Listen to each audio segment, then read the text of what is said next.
what you're witnessing, in my opinion, is one of the most amazing archaeological discoveries related to the Bible.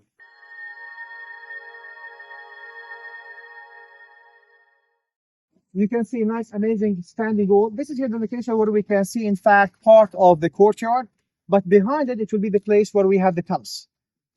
This standing stone believed to be from the time of Joshua. Today, if it's from the time of Joshua or not, again, archaeologists, they did not agree about one thing, but the majority, they believe that this is here Shechem. The stone dates back to the time of Joshua. This is the place where the covenant was renewed between God and his people.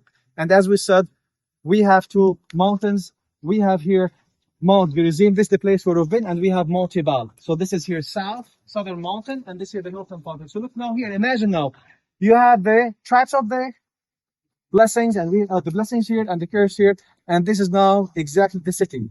Archaeological point of view, geological point of view, 100% we are in the area of biblical Shechem. That's back to that time. Joshua 24 talks about Joshua setting up a standing stone, covering it with plaster, and then putting the covenant on the stone, because not everybody obviously had a Torah.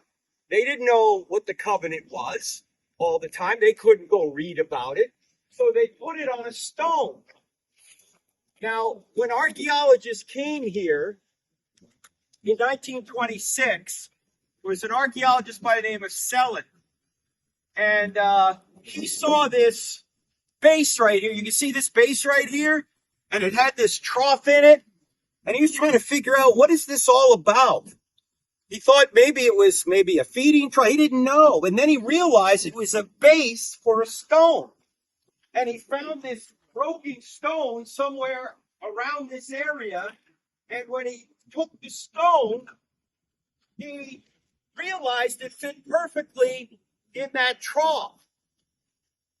And what he discovered was that this was the place, at least he thought, that Joshua set up the stone for the covenant, as it says in Joshua 24. Well, Selin comes here and he resets it up in 1926, almost exactly 100 years ago. Then another archaeologist by the name of Welter showed up, I guess after Selin had left, and he didn't like the interpretation, for some reason, that Selin had. So he actually pushed this thing over down into the ditch. And the great archaeologist William Albright verified this. That's what this guy Welter did. Well, in 1960, another archaeologist showed up, rented equipment at his own expense, and he said with great difficulty they pulled this out of the ditch and reset it up. And that's what you see today. Now, why is this so important? Because if you go to Judges 8 and Judges 9, you're going to read more about the place you're standing in right now. Gideon, one of the judges, died. This is in the mid-1100s BC. And so I guess they had no more Bibles to pass out, right? Gideon died, and who succeeded him?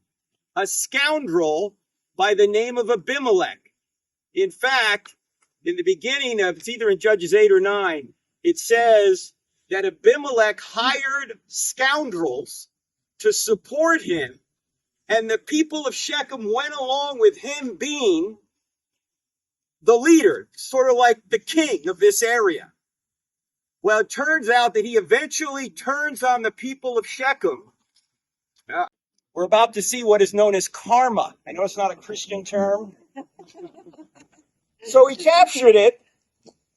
Inside the city, however, was a strong tower to which all the men and women, all the people of the city had fled. They had locked themselves in and climbed up on the tower roof. Abimelech went to the tower and attacked it. As he approached the entrance to the tower to set it on fire, a woman dropped an upper millstone on his head and cracked his skull.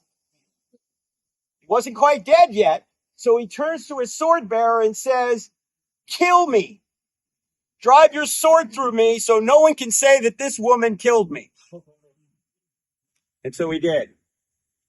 So Abimelech only served for 3 years as a judge. You think our politicians are bad? So what you're seeing here is history. You're standing on history.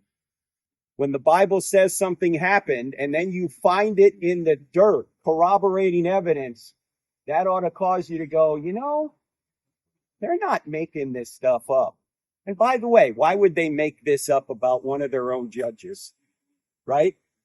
That Abimelech is such an evil guy that he's going to murder 1,000 people in a temple that's not even a temple to Yahweh. It's a temple to somebody they shouldn't have been worshiping. But they admit all this in their own writings, in their own history. This is not an invention.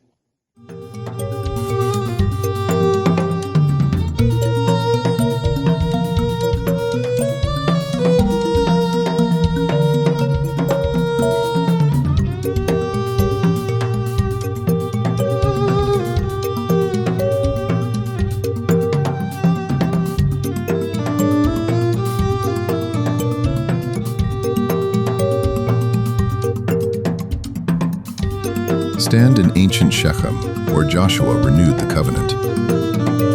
Join us on the next tour to Israel with Living Passages. Visit livingpassages.com.